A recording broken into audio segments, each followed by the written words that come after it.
ભાવનગરની અંકુર મંદબુદ્ધિ શાળાની મુલાકાત લેતા ભાગવત કથાકાર જિગ્નેશ દાદા. ભાવનગરમાં પૂજ્ય જિગ્નેશ દાદાની ભાગવત સપ્તાહના અંતિમ દિવસે જિગ્નેશ દાદાએ શહેરમાં આવેલ અંકુર મંદબુદ્ધિ શાળાની મુલાકાત લીધી હતી. જિગ્નેશ દાદાનું ફૂલો દ્વારા બાળકોએ સ્વાગત કર્યું હતું. ત્યાં પહોંચી જિગ્નેશ દાદાએ બાળકોને ભગવાન કહી સંબોધન કર્યું હતું. શાળાના શિક્ષકોનો વિશેષ આભાર માન્યો હતો. તેઓ આવા ભગવાન સાથે રહેવાનો મોકો મળે છે. શાળાની મુલાકાત દરમિયાન માનદ સેવા આપતા નેહલબેન ગઢવીએ શાળાના બાળકો દ્વારા બનાવવામાં આવતી ફેન્સી દીવડા, માળા જેવી વસ્તુઓ બતાવી હતી. બાળકો દ્વારા બનાવવામાં આવેલ ભેટ જિગ્નેશ દાદાને શાળા તરફથી આપવામાં આવી હતી. Reporting by Hiren Bhayani, Bhavnagar. મંદબુદ્ધિ નથી, આ બધા ભગવાન છે. આજે અહીંયા આવવાનું થયું, દર્શન થયા બધા જ આ ભગવાનના. અને અહીંયા નેહલબેન ગઢવી અને એમની આખી આ ટીમ, જે બધા શિક્ષક ભાઈ બહેનો છે, આ છોકરાઓને, આ બાળકોને, આ ભગવાનને આટલા સરસ રીતે આવા ટ્રીટ કરે છે. હમણાં મને અહીંયા માહિતી આપી રહ્યા હતા કે આ જે દીવડાઓ પ્રગટ્યા છે એ બધા આ બાળકોએ બનાવ્યા છે. તો મને આશ્ચર્ય થયું કે પહેલાં તો હું કહેતો હતો કે લગભગ કદાચ બજારમાંથી વેચાતા લઈ આવ્યા છે, પણ આવા બાળકોએ આવું બનાવ્યું છે એટલે મને ખબર પડી કે જમીનમાં પાણી તો છે પણ એમાં કૂવો ખોદનારો કોઈક જોઈએ છે આ સંસાર. એટલે આ ભગવાન બધાય અંકુર જે મંદબુદ્ધિની આ શાળા છે, આજના દિવસે મને આનંદ થયો કે આવી સ્કૂલોમાં પણ આપણા સૌરાષ્ટ્રમાં, ભાવનગર જેવા આવા શહેરમાં આટલી સુંદર એક સંસ્થા ચાલે છે કે જ્યાં જન્મજાત જે બાળકો પોતાની અવસ્થાને લઈને જ આવ્યા છે, એ અવસ્થાના બાળકોને સારી અવસ્થાએ પહોંચાડવાના, સારા સ્થાને પહોંચાડવાના પ્રયત્ન આ અંકુર સ્કૂલ કરે છે. એટલે મને એનો આનંદ છે આજના દિવસે. આજે જિગ્નેશ દાદા આપની સ્કૂલમાં આવ્યા હતા અને તેઓએ આશીર્વાદ આપ્યા હતા બાળકોને. તે માટે શું કહેશો અને આ સ્કૂલમાં શું થઈ રહ્યું છે? પહેલાં તો મારે તમારા માધ્યમ વતી મેં ખૂબ ખૂબ આભાર માનવાનો, કારણ કે જનરલી પોતાના પણ આ બાળકોને સ્વીકારવાનું પસંદ નથી કરતા, એમને મળવાનું પસંદ નથી કરતા. એવા કેટલાય કુટુંબો છે જ્યારે લગ્નની કંકોત્રી લખે તો સ્પેશિયલી એવું કે તમે બધા આવજો પણ આ બાળકને સાથે ન લાવતા. આવી સમાજની વિકટ પરિસ્થિતિની અંદર કોઈક આવી મોટી વિભૂતિ અમારી વચ્ચે આવે અને અમારા બાળકોને આશીર્વાદ આપે એ વિશેષ છે. પણ તમારા માધ્યમથી મારે લોકોને પણ એ કહેવું છે કે આ 250 મંદબુદ્ધિ દીકરા દીકરીઓ, જેને મનોદિવ્યાંગ હવે કહેવામાં આવે છે, એવા બાળકોને ચાલતી સંસ્થા છે.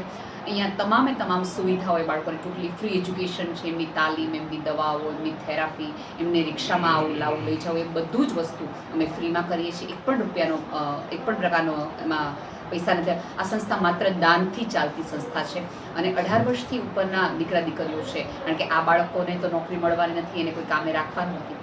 તો અમે એમને કોઈક એવી સ્કિલ શીખવીએ છીએ કે જેથી કરીને પોતાના પગભર થઈ શકે, પોતાનું અસ્તિત્વ સ્થાપી શકે. તો કોડિયા છે, મીણબત્તી છે, રંગોળી છે, એટલે દિવાળી રિલેટેડ જે પ્રોડક્ટ્સ છે એ તમામ પ્રોડક્ટ્સ પણ આ બાળકો બનાવે છે અને ઓનલાઈન અમે એનું સેલિંગ કરીએ છીએ. એમાંથી જે ઇન્કમ આવે છે એને એઝ એ એમ્પ્લોય આપી છે. એટલે અમારે સમાજમાં કોઈક એવો વધારાનો વર્ગ ઊભો નથી કરવો કે જેને તમારે આજીવન સહાય આપવાની. અમારે એક પ્રોડક્ટિવ નાગરિક પેદા કરવો છે જેથી કરીને એ પણ ભારતના ભાવિમાં એનું પોતાનું એક નિર્માણ. અત્યારે સ્કિલ ઇન્ડિયા નરેન્દ્ર મોદી સાહેબ બહુ જ સરસ રીતે ચલાવે છે, પણ સ્કિલ ઇન્ડિયાનો ભાગ આ બાળકો પણ છે એવું ઘણા બધા લોકોને નથી ખબર.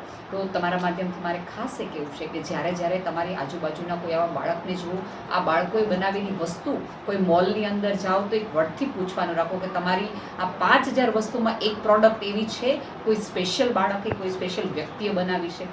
તો આ સમાજ આ બાળકોને સાચા અર્થમાં સ્વીકારશે એવું અંગત રીતે મને લાગે છે. અને જ્યારે જિગ્નેશ દાદાએ બાળકોને ભગવાન તરીકે સંબોધન કર્યું ત્યારે તમે થોડાક ઇમોશનલ થયા હતા, કહેશો કંઈ? એટલા માટે થયું કારણ કે મેં કીધું એમ કે જ્યારે જાહેરમાં લોકો આ મારું સંતાન છે એવું કહેવાનું પણ પસંદ નથી કરતા, માણસનું બાળક છે એવું પણ સ્વીકારવાનું પસંદ નથી કરતા. તો વ્યાસપીઠ ઉપરથી જે લોકોને ભગવાન દેખાડી શકે છે, લોકોને ભગવાન અહીંયા જ છે એવું કહી શકે છે, એ વ્યક્તિ જો મારા બાળકમાં ભગવાન જોઈ શકતો હોય તો મને એવું થયું કે સમાજ કેમ આ બાળકની અંદર આ નિખાલસતા નથી જોતું, કેમ આપણને બુદ્ધિનો એટલો બધો ચેપ લાગ્યો છે કે હૃદયની લાગણીઓને આપણે જોઈ શકતા નથી. ભગવાન જો આજુબાજુ જ હોય અને ક્યાંય પૃથ્વી પર હોય તો આવા નિખાલસ બાળકોના હૃદયમાં જ છે.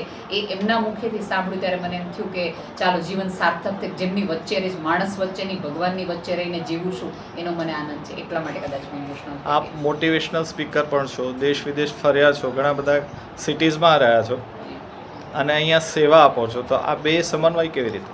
એ સમન્વય બહુ ઇઝી છે. એટલા માટે મને ઘણી બધી વાર હમણાં જ હું મોરારી બાપુની એક વસ્તુ કહેતી હતી. મેં કીધું તમે જે રામ રાજ્યની કલ્પના કરો છો તો રામ રાજ્યનો નાગરિક કેવો હોવો જોઈએ? તો કે જે કોઈની ઈર્ષા ન કરતો હોય, કોઈના ગળા ન કાપતો હોય, જેને કંઈની સફળતા માટે કોઈ દ્વેષ ન હોય, રાગ ન હોય, પ્રેમથી જીવતો હોય, તો એવા બાળકો તો અમારી સ્કૂલમાં જ છે.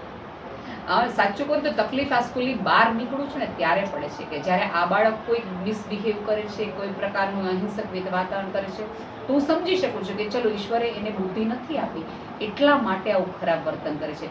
પણ બુદ્ધિશાળી વ્યક્તિઓ જ્યારે ખરાબ વર્તન કરે ત્યારે આપણે નવાઈ લાગે કે તમને આવું વર્તન કરવાનું, એટલે અઘરું મને બહાર જાજુ પડે છે, અહીંયા મને બહુ અઘરું પડતું.